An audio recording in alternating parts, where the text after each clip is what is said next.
ಯಾರ್ಯಾರು ಹೊಸ caste ಸರ್ಟಿಫಿಕೇಟಿಗೆ application ಹಾಕಿದ್ರಿ ಅವ್ರದ್ದೆಲ್ಲ ಬರಬೇಕು ಅಂದರೆ ಮಿನಿಮಮ್ 21 ಡೇಸ್ ಬೇಕಾಗಿರ್ತೈತಿ. ಬಟ್ ನಿಮಗೆಲ್ಲ ಆಲ್ರೆಡಿ RD ನಂಬರ್ ಸಿಕ್ಕೈತಿ, ಬಟ್ ಅದು ವ್ಯಾಲಿಡ್ ಇರೋದಿಲ್ಲ, ಇನ್ವ್ಯಾಲಿಡ್ ಇರ್ತೈತಿ. ಸೊ ಅದು ವ್ಯಾಲಿಡ್ ಆಗಬೇಕು ಅಂದರೆ 21 ಡೇಸ್ ಬೇಕೇ ಬೇಕು. ಅದಕ್ಕಿಂತ ಮೊದಲೇ ನೀವು ಬೇಗವಾಗಿ ಹೆಂಗೆ ಒಂದು ವ್ಯಾಲಿಡ್ ಮಾಡ್ಕೋಬೇಕು ಅದನ್ನು ಅನ್ನೋದೊಂದು ನಾನು ಹೇಳ್ತೀನಿ. ಇನ್ಯಾರು ಚಾನಲ್ ಒಂದು ಫಾಲೋ ಆಗಿಲ್ಲ, ಫಾಲೋ ಮಾಡ್ಕೊಳ್ರಿ.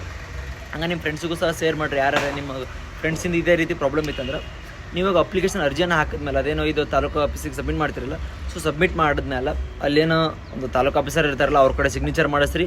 ಮತ್ತು ಅಗೇನ್ ಅವ್ರಿಗೆ ಹೇಳ್ರಿ, ಸರ್ ಹಿಂಗೆ ಅಪ್ಲಿಕೇಶನ್ ಹಾಕೋದೈತಿ KCETದು, ನಮಗೇನೋ ವೆರಿಫಿಕೇಷನ್ ಸ್ಲಿಪ್ ಬಂದಿಲ್ಲ. ಸೊ 20ಇಂದ ಅದ್ರ ಮುಂದಿನ ಡೇಟಿಂದ ನಮಗೆ ಸ್ಟಾರ್ಟ್ ಆಕೈತಿ. ಸೊ ನಮಗೆ ಆದಷ್ಟು ಬೇಗ ಈ ಒಂದು ಸರ್ಟಿಫಿಕೇಟ ನೀವು ಮಾಡಿ ಕೊಡಬೇಕು.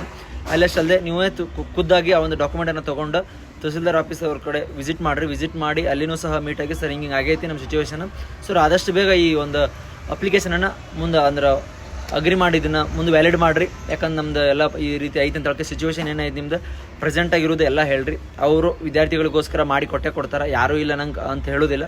ಕರೆಕ್ಟಾಗಿ ಹೋಗಿ ಅವ್ರಿಗೆ ಒಂದು ಸ್ವಲ್ಪ ರಿಕ್ವೆಸ್ಟ್ ಮಾಡ್ಕೊಂಡ್ರಿ ಅಂದ್ರೆ ಆಕೈತಿ ಒಂದು ಕೆಲಸ. ಸೊ ಲೇಟ್ ಆಯಿತು ಅಂದರೆ 21 ಡೇಸ್ ಹೋಗ್ತೈತಿ. 21 ಡೇಸ್ ಹೋಗೋಕ್ಕಿಂತ 3-4 ದಿನದೊಳಗೆ ಓವರಾಲ್ ಒಂದು 2-3 ಡೇಸ್ ಒಳಗೆ ಈ ಒಂದು ವರ್ಕ್ ಮುಗಿತೈತಿ. ಸೊ ಆದಷ್ಟು ಬೇಗ ಹೋಗಿ ವಿಸಿಟ್ ಮಾಡಿ ಈ ಒಂದು ಇನ್ಕಮ್ ಕ್ಯಾಸ್ಟ್ ಸರ್ಟಿಫಿಕೇಟನ್ನು ಬೇಗ ಮುಗಿಸ್ಕೊಳ್ರಿ. ಯಾಕಂದ್ರೆ ಇದು ಮುಗಿಸ್ಕೊಂಡ್ರೆ ನಿಮಗೆ ಒಂದು ವೆರಿಫಿಕೇಷನ್ ಸ್ಲಿಪ್ ಡೌನ್ಲೋಡ್ ಮಾಡ್ಕೊಳಕ್ಕೆ ಬರ್ತೈತಿ. ಸೊ ಅದು ಬಂದರೆ ಮುಂದೆ ನಿಮಗೆ ಆಪ್ಷನ್ ಎಂಟ್ರಿ ಸ್ಟಾರ್ಟ್ ಮಾಡಿದ್ರೆ ಆಪ್ಷನ್ ಎಂಟ್ರಿ ಮಾಡೋಕ್ಕೆ ಬರ್ತೈತಿ, ಎಡಿಟಿಂಗ್ ಬರ್ತೈತಿ, ಎಲ್ಲ ಬರ್ತೈತಿ. ಸೊ ಅದಕ್ಕೆ ಜಲ್ದಿ ಈ ಒಂದು ಕೆಲಸನ ಮುಗಿಸ್ಕೊಳ್ರಿ.